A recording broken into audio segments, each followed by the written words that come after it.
So today I finished my first day of rotations, which was a bit nerve-wracking because it's an entirely new experience. I start off with pediatrics as my first rotation. So this morning I read through a bit of first aid for step 2 CK. I read various reviews online stating that it's not as useful as step 1 first aid. However, I personally like it. I agree it's not as useful, but I would say it's still pretty useful and worth the price. So a good amount of it is in paragraph format, as you can see here. So it's not as condensed as first aid for step 1. However, there's still diagrams. So this is the recommended vaccine schedule. I personally like reading textbooks when the information is fairly condensed.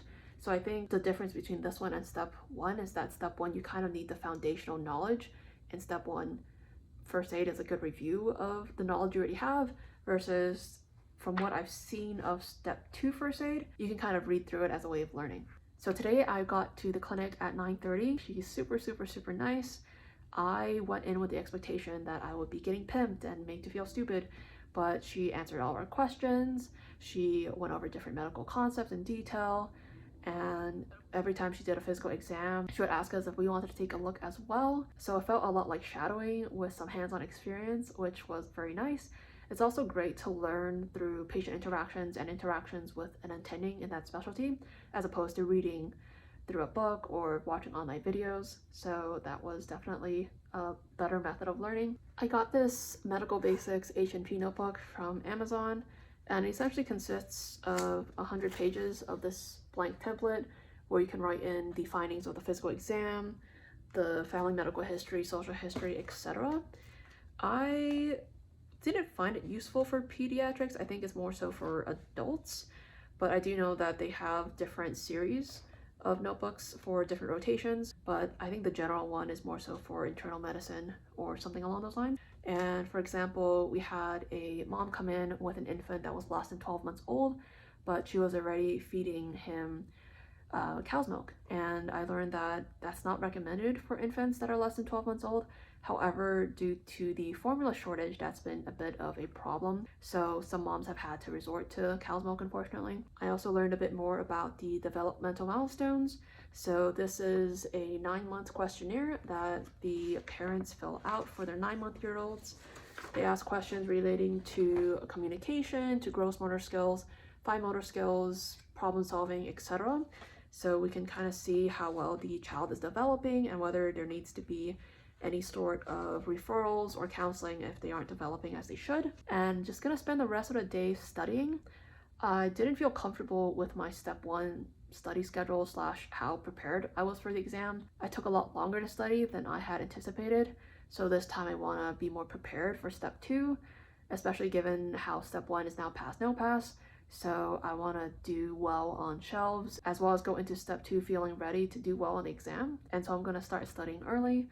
So overall, great first day, and I'm really enjoying rotation so far.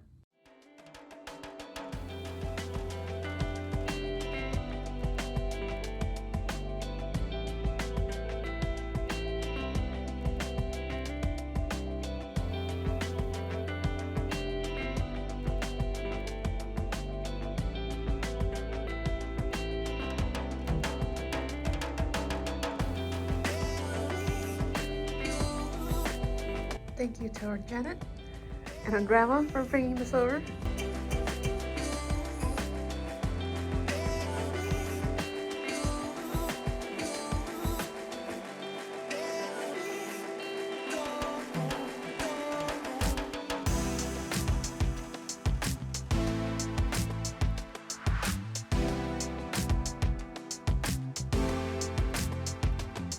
So I just finished my first week of pediatrics. On the second day, the attending had us go in and take a history and physical, and that caught me a little bit by surprise because the first day we were just shadowing, so I thought we were going to continue doing that for a couple more days, but she had us go in and do an H&P, and I missed a good amount of stuff. I've done H&Ps on adults before, but the different demographic threw me off a little bit, even though there are a good amount of similarities. So I missed a good amount, and then the attending later came in and told me about all the things that I didn't look out for. But then the next few days got a little better as I got more accustomed to doing these H&Ps. And overall, I feel that I'm learning a good amount.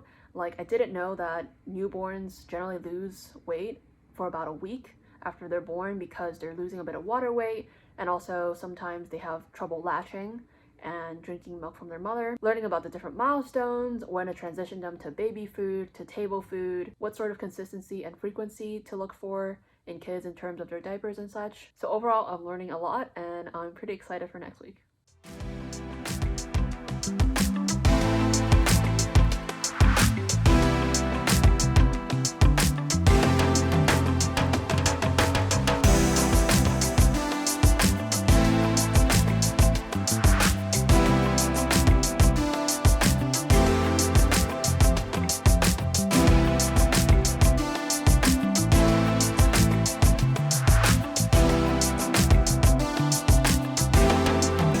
So it is my second week. This week we started examining 1 month old and older. We haven't quite examined newborns on our own, so that might be next week, but I'm going to show you the room a little bit.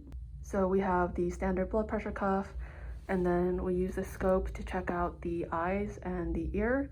So we use this to look in the eyes to see the red reflex, and then we attach these tips to look into the ears. And then here for the infants and younger kids, we place them on the table here, and then we straighten out their legs, and that's how we measure their height, since obviously they can't stand on their own yet.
So this is our third week, our final week, and today's our last day.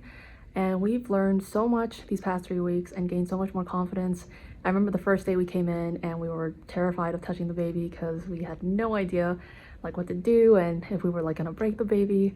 But since then we've done all the physical exams and a bunch of histories and feel a lot more confident doing those on children of all ages. And then today we're going to start practicing how to write a SOAP note. We've done that before in the first 2 years of med school, but this will be the first actual SOAP note we've written for a real patient as opposed to a standardized patient. And I would say my biggest takeaway is to go into rotations with an open mind.